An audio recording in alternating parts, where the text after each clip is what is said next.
The sandwich is practically an American institution.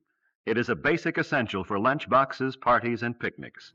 If you grew up poor in the 1970s, here's the shocking truth. You probably didn't even know you were poor until years later. Back then, hand-me-downs felt normal. Dinner was whatever stretched the farthest, and fun came free. And yet somehow, those lean years created some of the strongest, toughest people alive today. Let's look at 10 signs you grew up poor in the 1970s and survived anyway. You wore whatever your family could patch, sew, or pass down.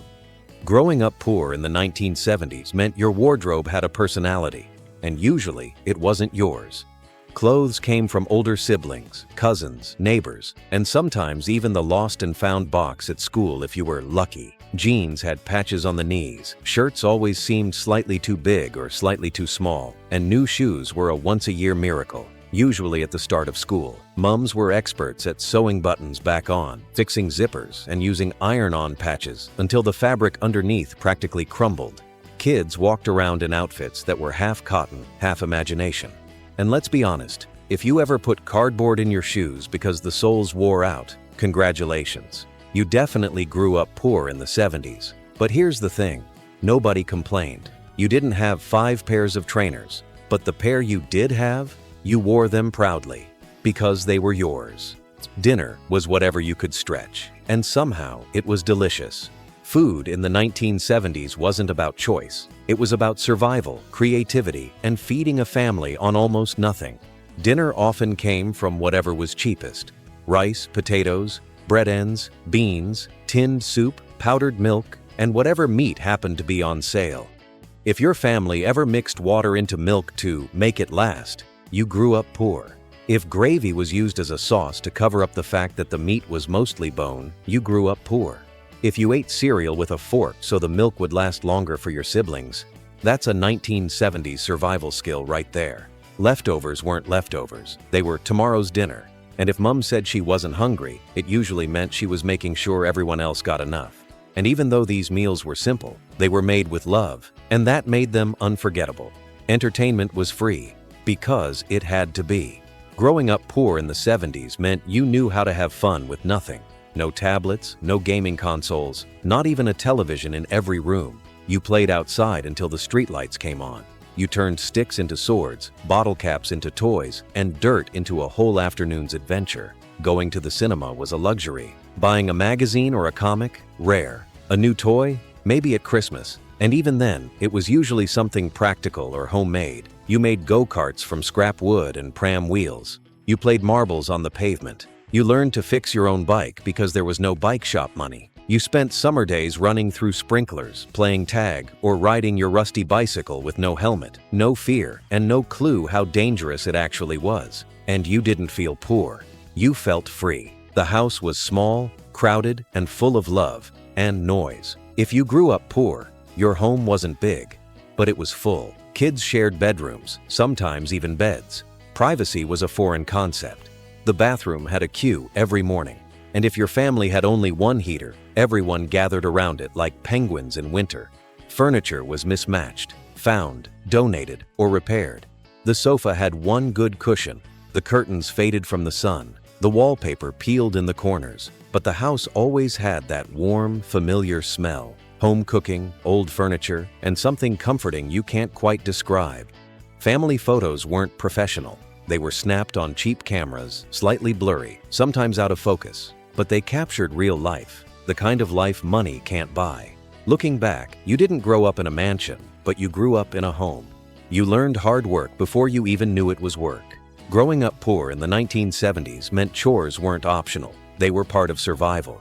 You helped clean, cook, babysit siblings, peg clothes on the line, sweep the floors, and run errands. Kids today earn pocket money. Kids back then earned responsibility. If you grew up poor, you probably started your first job early, delivering newspapers, mowing lawns, working at a shop after school, bagging groceries, anything to help the family or save for something you wanted. Those early responsibilities shaped you. They taught you grit, humility, and how to stand on your own 2 feet long before adulthood arrived. Your toys weren't store-bought. They were whatever you could make. If you grew up poor in the 1970s, your toys weren't shiny, new, or fresh out of a box. They were hand-me-downs missing half their parts, or something you built yourself. A cardboard box could become a spaceship. A skipping rope was just an old clothesline tied between two chairs. Remember using an empty washing-up liquid bottle as a water gun? Or creating an entire cricket match in the alley using a stick, a few stones, and whatever ball you could find? If you ever played marbles on the pavement until your knees were scraped raw, or used bottle caps as racing cars, that's the sign of a childhood without money, but full of imagination. Board games had missing pieces. Action figures came secondhand, often with the hair rubbed off. Dolls might have mismatched shoes or scribbles on their faces, but you loved them anyway.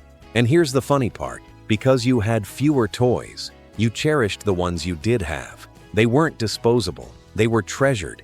Kids today have everything, but kids of the 70s, we had creativity, and it was priceless. Holidays were simple, but felt magical.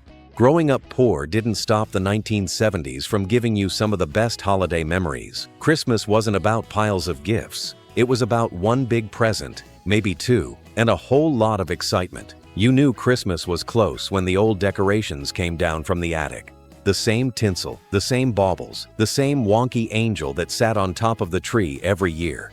Birthdays meant homemade cake, balloons from the corner shop, and a house full of cousins. No expensive party venues, no entertainers, just music, laughter, and food made with love. And don't forget those summer holidays. Not fancy hotels or exotic trips, but picnics at the park, trips to the beach with sandwiches wrapped in foil, and long road journeys in a car with no air conditioning and windows that barely rolled down. Your parents were magicians. They made something out of nothing. If you grew up poor in the 1970s, you probably didn't realize it until adulthood, because your parents were masters at hiding struggle. They stretched every penny with skills that today's world has forgotten. They turned leftovers into new meals. They reused wrapping paper. They saved jars, bags, string, boxes, not as clutter, but as survival tools.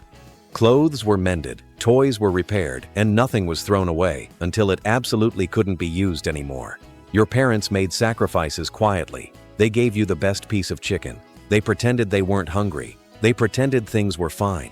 Looking back, you realize they were superheroes, not because they were perfect, but because they never gave up. Growing up poor didn't make your childhood worse. It made your parents stronger, and you learned strength by watching them. You recognized every value of money because you had so little of it.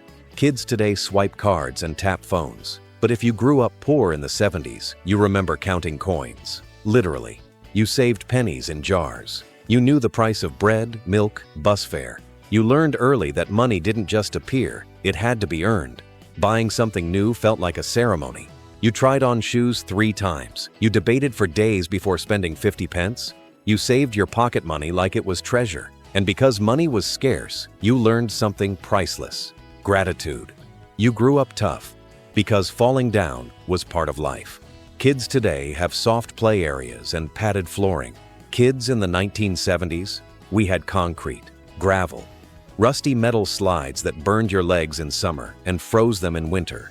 If you grew up poor, you learned to fall, get up, wipe your knees, and keep going, without crying. Your parents would look at your injury and say, "Ah, you'll be fine. Go wash it with water." Maybe a little iodine if they were feeling fancy. Growing up poor didn't give you room to be fragile. It made you resilient, and that toughness carried into adulthood, one of the greatest gifts of that era. Which of these memories hit you the hardest? Did you grow up patching jeans, eating stretch dinners, or playing outside until dark? Share your stories in the comments. I love hearing them. And if this nostalgic journey reminded you of where you came from and how far you've come, please like, subscribe, and join me again for more stories from the decades that shaped us.